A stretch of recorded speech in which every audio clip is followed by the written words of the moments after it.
Hello dear student, right. तो हम लोग टॉपिक पढ़ रहे हैं ब्रेक इवन एनालिसिस, राइट। तो टॉपिक का नाम क्या है? Break even analysis, right. तो ब्रेक इवन एनालिसिस क्या होता है? It is an important technique to determine the relationship between cost, revenue, profit at the varying level of output. तो ज़्यादा इंग्लिश में लिखा है और तुमको एकदम ईजी लैंग्वेज में समझाता, राइट। तो ब्रेक इवन एनालिसिस क्या होता है? It is a point where there is no profit no loss.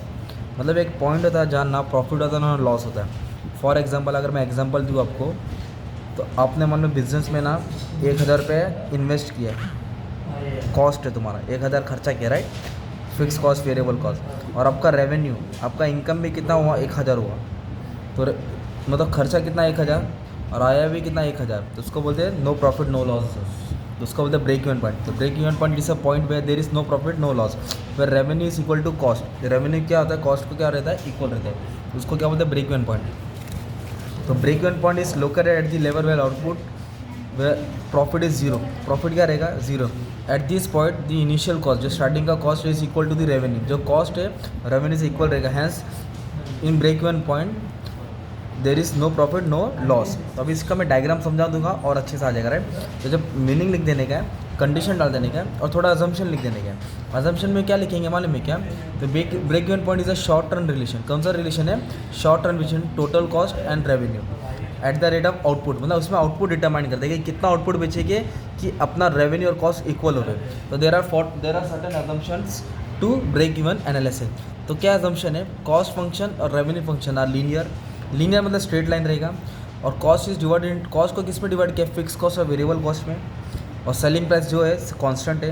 Factor price जो भी खरीदे रॉ मटेरियल वो भी कांस्टेंट है। Volume of scale, volume of production वो भी सेम होना चाहिए। तो break even analysis can be explain with the help of following diagram. अभी मैं डायग्राम के थ्रू वाला तुम्हारा टॉपिक क्लियर कर दूँगा, राइट। तो ब्रेक इवन एनालिसिस को कैसे हम लोग डायग्राम के थ्रू सॉल्व करें, राइट। तो let's draw an Y axis and X axis, okay. तो y और x, तो x में क्या रखने का अपने को? आउटपुट रखने का। क्या है आउटपुट? इधर टोटल रेवेन्यू और टोटल कॉस्ट। तो जब डायग्राम प्लॉट करेंगे आपको याद रखने का है, जो हमारा रेवेन्यू होता है ना, रेवेन्यू मतलब होता है इनकम। रेवेन्यू का मतलब क्या होता है? पैसा आ रहा है। और कॉस्ट मतलब खर्चा होता है, राइट। तो जो अपना रेवेन्यू होता है वो जीरो से स्टार्ट होता है हमेशा, याद रखना। रेवेन्यू कहाँ से स्टार्ट होता है? जीरो से। क्योंकि इनकम, तुम बिजनेस में कुछ बनाओ नहीं बनाओ, मतलब जब रेवेन्यू जीरो मतलब क्या होता है मालूम है क्या? क्योंकि बिजनेस में कुछ बिजनेस बंद रखेगा तो इनकम कुछ जनरेट नहीं होगा, पर खर्चा तुम्हारा हमेशा रहेगा। तो कॉस्ट हमेशा तुम्हारा रहेगा, इसलिए कॉस्ट यहाँ से रहता है। तो कॉस्ट यहाँ से क्यों? चलो क्योंकि तुम कुछ बना नहीं बना, खर्चा तो देना ही पड़ेगा ना। रेंट है ना, इंश्योरेंस प्रीमियम, इंटरेस्ट तो पे करना पड़ेगा। तो ये तुम्हारा क्या हो गया? एक रेवेन्यू हो गया और एक कॉस्ट हो गया। रेवेन्यू इनकम होता है, कॉस्ट खर्चा होता है। अभी एक जोन ले लेंगे, राइट। तो अभी हम लोग ये वाला पार्ट ले लेंगे ना, फर्स्ट वाले पार्ट में ये ब्लैक लाइन ऊपर गई है। तो ब्लैक लाइन में क्या हो गया मालूम है क्या? कॉस्ट ज़्यादा है, रेवेन्यू कम है। Cost is more than revenue, तो ये लॉस हो गया। तो ये जोन अपना लॉस हो जाएगा। क्या हो जाएगा? लॉस। ये अपना लॉस का पार्ट हो गया, ठीक है। सिमिलरली आप जब दूसरा साइड देखेंगे ना, तो ऊपर रेवेन्यू गया है। क्या गया? अपना रेवेन्यू गया है, और कॉस्ट क्या है? कम है। रेवेन्यू ज़्यादा है, कॉस्ट कम है। तो ये अपना क्या हो जाएगा मालूम है क्या? लॉस हो जाएगा। ये प्रॉफिट हो जाएगा। क्या हो जाएगा? प्रॉफिट। क्योंकि जब रेवेन्यू ज़्यादा है तो अपना क्या हो जाएगा? प्रॉफिट। तो ये अपना प्रॉफिट का पार्ट हो गया, ठीक है। बट हम लोग का टॉपिक का नाम क्या? Break even point. तो what is break even point? It is a point where there is no profit no loss. तो अपना no profit no loss zone कौन सा हो गया? मान लो इक्विलिब्रियम का होगा, जहाँ दोनों मिल गए। तो ये इक्विलिब्रियम पॉइंट है, ई वाला, right.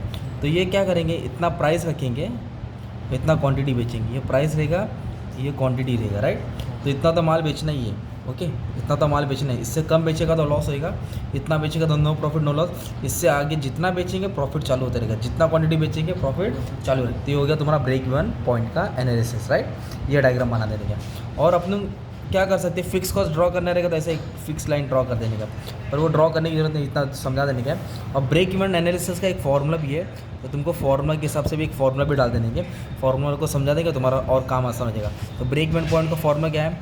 Fix cost divide by price minus variable cost. ये अपना क्या हो जाएगा? फॉर्मूला है, राइट। ये क्वेश्चन पेपर में लोग देख सकते हैं कैसा सम आया। जैसे कोई कॉलेज इसमें क्वेश्चन पेपर आया, तो अभी अपनों को ब्रेक इवन का आउटपुट ढूंढने का, तो एक सम में सॉल्व कर देता, राइट। तो इधर क्वेश्चन में आप देख सकते हैं, we have given the fix cost. Fix cost कितना है? 80,000। और कितने रुपये का बेच रहे हैं? 100 रुपये का। और वेरिएबल कॉस्ट कितना है? 50। तो if the form want to make a profit of 20,000, calculate the output. तो क्या ढूंढने का अपने को? आउटपुट। आउटपुट मतलब क्वांटिटी। आउटपुट मतलब क्या ढूंढना है? क्वांटिटी। तो फॉर्मूला क्या बोला मैंने? फिक्स कॉस्ट हाँ, तो सॉल्व कर दे राइट। तो ब्रेक इवन पॉइंट मतलब अपन यूनिट्स ढूंढ रहे कितना क्वांटिटी बेचना है। तो फिक्स कॉस्ट कितना है 80,000। ओके, प्राइस कितना दिया 100, मतलब सेलिंग प्राइस 100 का माल बेच रहे हैं, और वेरिएबल कॉस्ट कितना दिया 50। अब इसको सॉल्व कर देंगे। ब्रेक इवन पॉइंट 80,000 है, 100 का किससे डिवाइड किया 50 से, 1 0 क्या हो जाएगा कट। अब इसको क्या कर देंगे डिवाइड कर देंगे, तो कितना आ जाएगा 1600 यूनिट्स आएगा। तो वो 1600 क्वांटिटी बेचेगा। कितना क्वांटिटी बेचेगा, तो इतना प्रॉफिट कमाने के लिए उसको कितना आउटपुट बेचना पड़ेगा 1600 यूनिट। इसको उसको डिवाइड करेगा तो रेट मिल जाएगा, ये रेट से बेचेगा। ये हो गया तुम्हारा ब्रेक इवन पॉइंट। ऐसा 5 मार्क के लिए सम आता है राइट, अलग अलग टाइप्स के सम आता है। तो एक अच्छा खासा फॉर्मूला तुमको समझा दिया राइट। तो अभी आंसर एग्जाम में कैसे लिखना है अब वो तुम लोग को सुनना है, ठीक है। तो सबसे पहले क्या लिखना है, मीनिंग डालना है। क्या डालना है, मीनिंग। फिर अजम्पशंस लिख दो, क्या लिख दो। तो इसके बाद ना ब्रेक इवन पॉइंट का फॉर्मूला लिख दो, फिक्स कॉस्ट, प्राइस और वेरिएबल कॉस्ट। तो आपको जो भी सॉल्व करके क्या मिलेगा, यूनिट्स मिलेगा। तो नेक्स्ट पेज पे क्या बना देना, डायग्राम बना देना। क्या बना देना, डायग्राम, और डायग्राम का एक्सप्रेशन लिख देना, ठीक है। डायग्राम का क्या लिख देना, एक्सप्रेशन। ये तुम्हारा डायग्राम हो गया, डायग्राम का एक्सप्रेशन स्क्रीनशॉट लेकर रख लो। तो एक टॉपिक एकदम अच्छा खासा मैंने कवर कर दिया। कौन सा टॉपिक है, ब्रेक इवन एनालिसिस, ठीक है। तो थैंक यू वेरी मच।